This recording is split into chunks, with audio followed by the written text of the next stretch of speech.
Kamus Bahasa Bali Indonesia, Balai Bahasa Provinsi Bali tahun 1947. Wawalen berasal dari kata wali-walian yang berarti tari-tarian sakral. Contohnya, tari Rejang Dewa, tari Baris Memedi, tari Sanghyang, tari Topeng Sidekarya, Wayang Wo, Gambuh, Arje, dan lain sebagainya.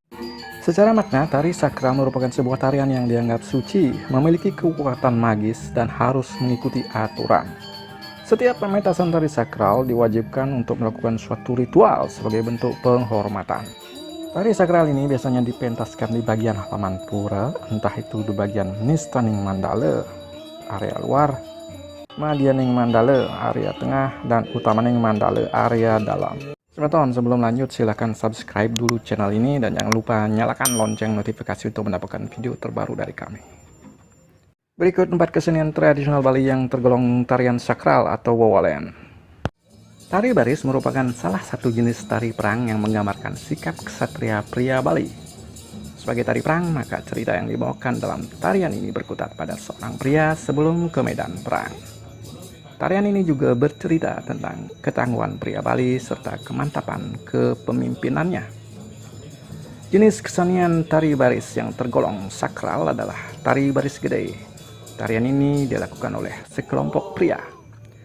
Baris sendiri bermakna prajurit yang berbakti kepada raja.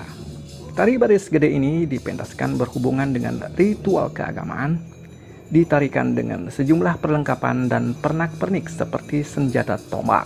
Tujuan utama dari pementasan tari baris gede adalah untuk menyampaikan kekuatan, kepercayaan diri, dan semangat kaum pria dewasa dalam masyarakat. Tari ini juga digunakan untuk menyambut tamu penting seperti acara-acara adat dan untuk memohon berkah dan perlindungan dari kekuatan jahat.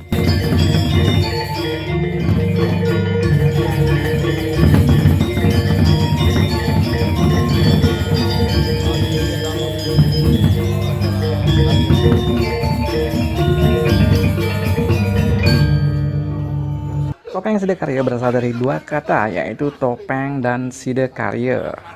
Topeng berasal dari kata tup yang berarti tutup, sedangkan sidekarya berasal dari kata side yang artinya mencapai, dan karya yang artinya tujuan atau pekerjaan. Sidekarya memiliki makna mencapai tujuan atau menyelesaikan pekerjaan. Topeng Sidekarya pun menjadi lambang bahwa pekerjaan atau karya yang digelar sudah selesai dengan baik. Topeng Sidekarya merupakan pelengkap dari upacara Yarnyo di Bali. Tari ini ditampilkan sebagai tari persembahan atau wawalen sebelum acara pemujaan bersama yang dipimpin oleh Sulinggih. Tujuannya agar upacara yang berlangsung dapat terselenggara dengan baik dan selamat serta terhindar dari segala bahaya. Sejarah dalam Sidekarya diungkap dalam sumber tertulis berupa Lontar Bebali Sidekarya, koleksi dari Ide Pedanda Gede Nyoman Gunung, dari Biau Desa Muncan Karangasem, serta Babad Sidekarya yang disusun oleh Inyoman Kantun dan Iketut Yatnya.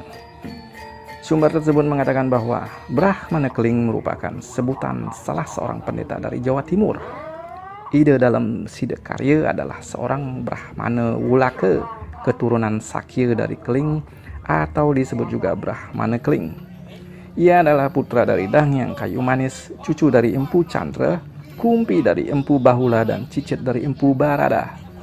Dangyang Kayu Manis sendiri menjadi nabe dari Dalem Waturenggong, Raja Gel-Gel Kelungkung. Pada akhir tari ini secara simbolis, penari menghamburkan uang kepeng dan beras kuning atau sekar ure sebagai lambang pemberian berkat, kesempurnaan, dan kemakmuran.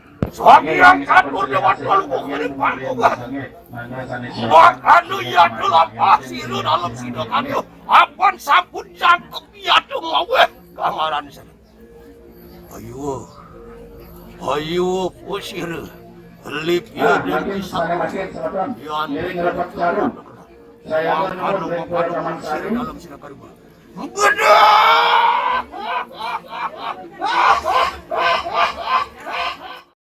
Wayang lemah merupakan wayang yang dimainkan dalam rangka upacara agama Hindu di Bali. Wayang lemah dipentaskan tanpa mempergunakan layar atau clear dan lampu blencong. Dalam memainkan wayangnya, dalang menyandarkan wayang-wayang pada seutas benang putih atau benang tukelan sepanjang sekitar 1 sampai 1,5 meter. diikatkan pada batang kayu dap-dap yang dipancangkan pada batang pisang di kedua sisi dalang. Gamelan pengiringnya adalah gender wayang yang berlalas selindro atau 5 nada. Wayang lemah atau wayang gedog ini dapat dipentaskan pada siang, sore, atau pada saat upacara gamelan berlangsung.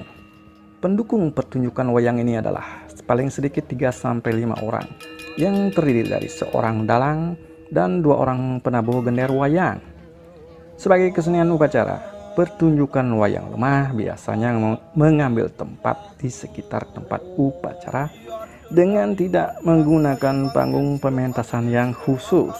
Adapun lakon yang dibawakan pada umumnya bersumber dari cerita Mahabharata yang disesuaikan dengan jenis dan tingkatan upacara yang diiringinya.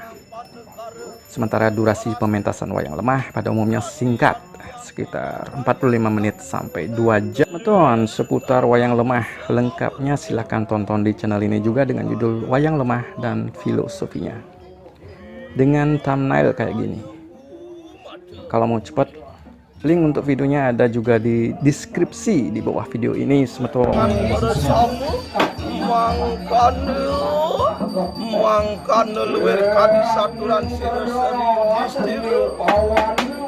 Tari rejang biasanya diselenggarakan di pura pada waktu berlangsungnya suatu upacara adat atau upacara keagamaan.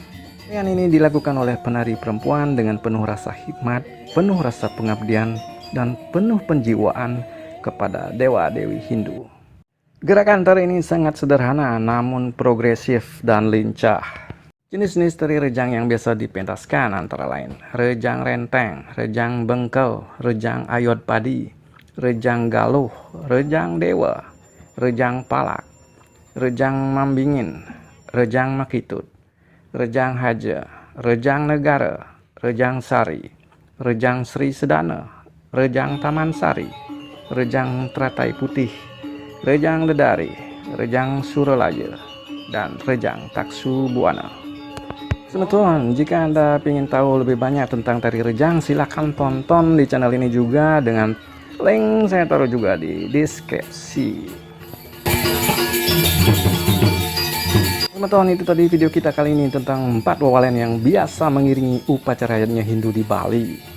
Sebenarnya masih banyak jenis tari wawalen yang lain, tetapi keempat wawalen di atas sengaja saya angkat karena setidaknya itulah tarian wawalen yang pernah diselenggarakan selama karya. Jika Anda suka video tadi, silakan kasih tanda jempol ke atas. Dengan senang hati juga jika Anda share ke teman-teman grup atau keluarga Anda. Sebagai akhir kata, saya ucapin terima kasih dan nonton. Sampai jumpa pada video berikutnya.